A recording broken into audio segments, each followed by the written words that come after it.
How's it going, YouTube? Joe here, back again on a Wednesday.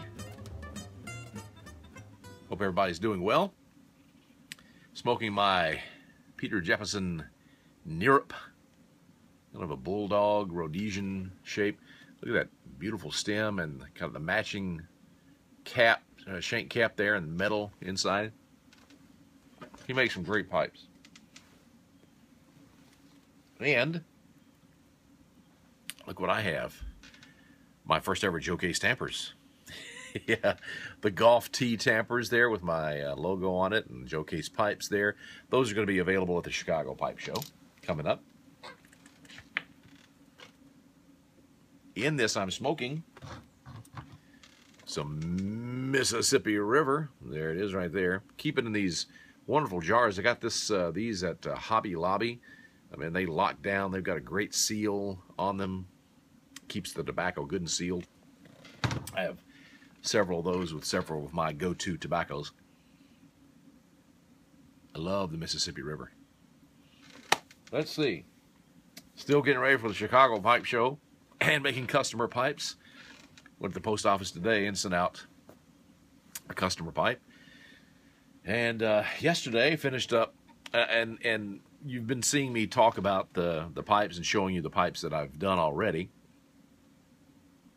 for the show. And, you know, you think, for the show, you got to be doing some new things, some new pipes, new shapes, whatever.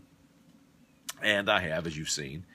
But also, you know, I was thinking, man, I got to do some of the classics, too, because that's what people, you know, when you talk about the best sellers and the pipes that have been sold and everything. So here's the first classic, the Dagner Slayer Poker. This one is going to Chicago. This one will be for sale up there at the Chicago Pipe Show. Just the classic Dagner Slayer Poker, designed by Jason Dagner himself back a few years ago when we all first started. And this is the current version of that Dagner Poker. Really cool pipe. I love making that. That one's going to Chicago as well. And new shapes, yeah, still working on those. Here's one that I'm working on right now. It's in the progress, hasn't been stained or anything yet. It is a volcano. Cool top on it there. Look at the stem. I love this stem. So beautiful. Look at that orange and black, kind of marbleized in there. Stylized shape there. Handmade, of course. Good open slot. And so, and the bottom is going to be plateau. That will all be cleaned up off there.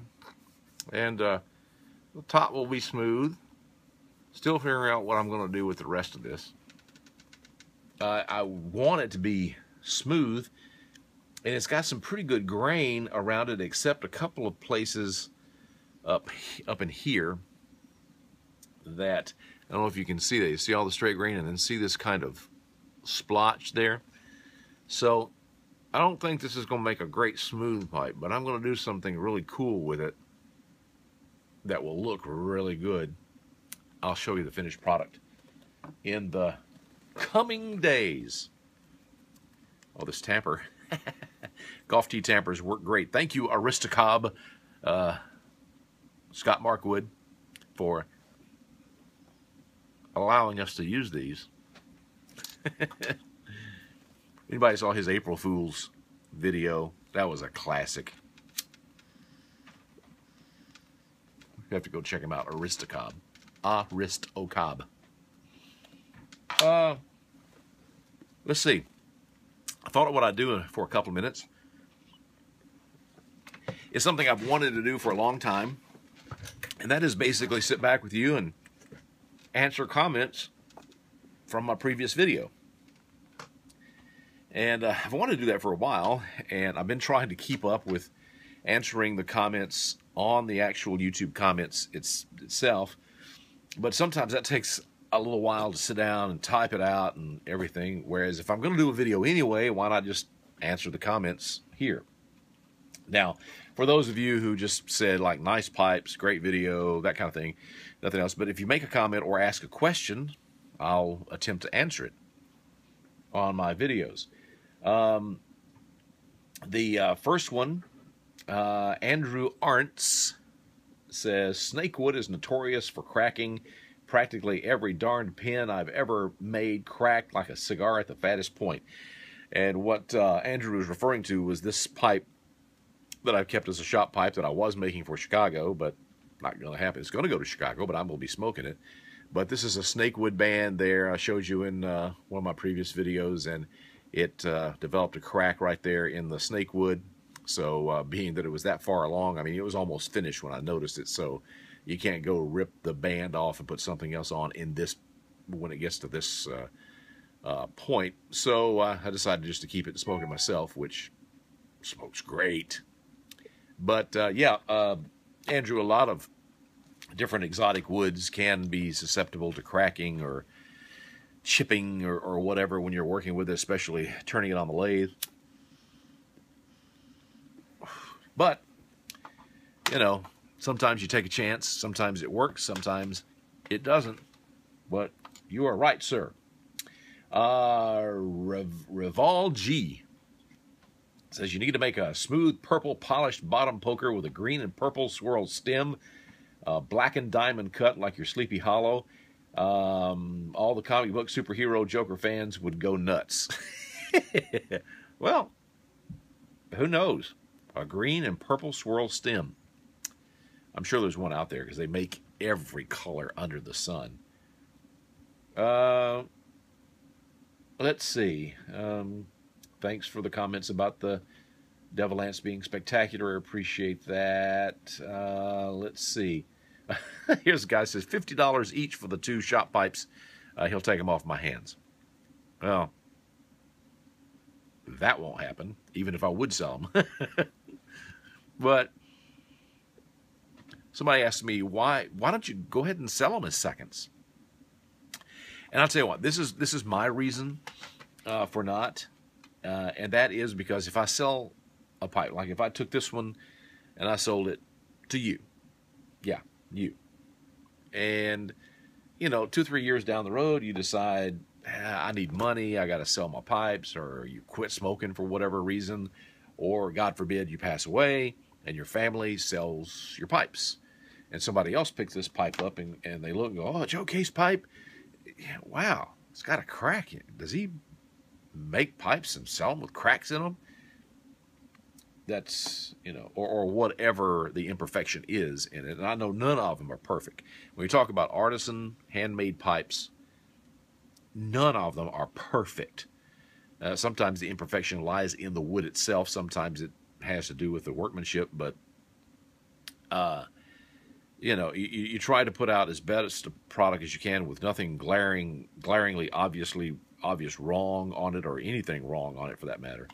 So that's the reason why I have chosen not to sell them. People saying they wish they could make it to Chicago. I hope you can make it to Chicago if you're anywhere close, or even not. There are people coming from all over the world to this great show. It's the Super Bowl of pipe shows, I'll tell you that. Where do you get the material for your bit? I've looked all over Ottawa, Canada, and can't locate any swirl or anything else. And there were some people who answered you, Gordon Robinson, who made that comment. One guy says Lee Valley has some great swirl blanks. There's another one, a guy wrote on here, the hardware store in Ottawa, Morrison Drive there in Ottawa has some blanks. Woodcraft.com has some. Craft Supplies USA has some turning blanks, acrylic turning blanks. You can find them pretty much anywhere. Just Google it, and it'll lead you to it. And a lot of people do them by mail, so you don't have to worry about that. Another guy says, can't wait to see the pipes in person, and of course the pipe maker as well. Well, good. I tell you, seeing the pipes will be much more thrilling than seeing me. Okay. Devil Ants look great. Oh, this guy Bone says the Devil Ants haunts me. Definitely going to have to make a good Devil Ants for the Chicago show. Let's see. Any plan on selling the pipes like this in the future? Talking about one guy says, I like the looks of the Dublin, all black, no frills or decoration added, any plans on selling pipes like this in the future. This is the one they're referring to. Again, this is the one that had the hole blow through it on there on the airway, and I had to build it back up and patch it basically. So again, it became a shot pipe. But I wouldn't call this no frills necessarily. When you let the plateau there and the plateau there, and then the stylized stem there as well, kind of do the no frills as far as colors are concerned. I don't have the wild colors like this or like that, whatever, but it's black, black on black with some of the natural showing through. Are there any, back to the question. The question is, any plans on selling pipes like that in the future? Of course, yeah. I'm sure I will have some of those. Let's see, all the best in Chicago. Love the new intro. I'm playing around with the new intro for the videos you saw as you came in. Hope Chicago show turns out great. Yes, thank you. Thank you very much for the comments from the last one. I'll try to do that more often, answer your questions, answers to your comments or whatever on there, within reason, of course. And so, anyway, just wanted to come back on and do that for you today. Again, I'm also going to be working on my website here shortly. I'm going to put an archive of the different kind of pipes I've made on there. There's a little slideshow kind of thing when you go to my website, joecasepipes.com, that shows kind of some of the pipes that I've made. But I'm going to get into it more of an archive and put a bunch of pipes on there so that people can go there. I won't do that probably till after the Chicago Pipe Show, but people will be able to go to the website, see all the different pipes that have been made, and maybe you have a suggestion. You're like, hey, Joe, can you make a pipe like this for me? And, we can work out a deal or whatever later on, down the road. But as of right now, still working on finishing up the customer orders and working on Chicago Pipe Show orders. And, it's been busy burning not necessarily the midnight oil, but burning the late night oil. I'll put it to you that way. All right, that's it. That's all for right now. I'll be back as I continue making newer pipes for the Chicago Pipe Show and answering more of your comments, even off of this video, coming up soon. God bless you all. Catch you next time.